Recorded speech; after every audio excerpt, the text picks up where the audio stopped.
future wife. We're going to have this talk eventually, so I might as well write a poem for you now. The good news is, I saved myself for you.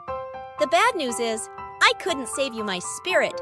From a young age, it was corrupted by the images and social acceptance that come from picking up your first Hustler magazine or logging on to a dirty website. Boys will be boys, right? Even my own parents brushed it aside. He's just going through a phase. Remember when we were kids? How was I to know that this Playboy bunny rabbit hole would lead me to some hellish wonderland?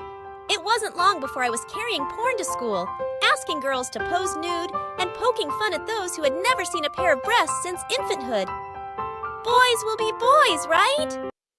But somewhere along the line, this harmless pastime became an addiction I struggle with to this day. I can't recall the last time I just turned off the lights and went to sleep. It's always been turn off the lights and pull up the sight, or the last time I drove past a jogging woman and didn't swerve out my lane, or the last time a girl dropped something in front of me, and rather than watch her bend over, I picked it up instead. It hurts my heart to tell you these things, but this is the man you'll be marrying.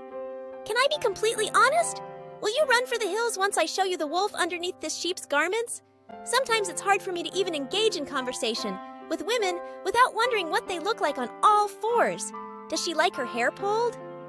I wonder what she would sound like screaming my name. Sometimes I feel the urge to apologize mid-sentence and warn to these women to walk away. Don't become the victim of my imagination. If I could blame someone other than myself for the way I turned out, it would be the enemy. For the way they portray pornography as some rite of passage, a wholesome hobby that takes no prisoners, a game you can play without losing your soul.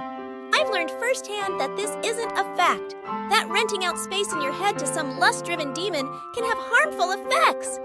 Future wife, the only thing I can think to say that would console you is that I'm trying my best.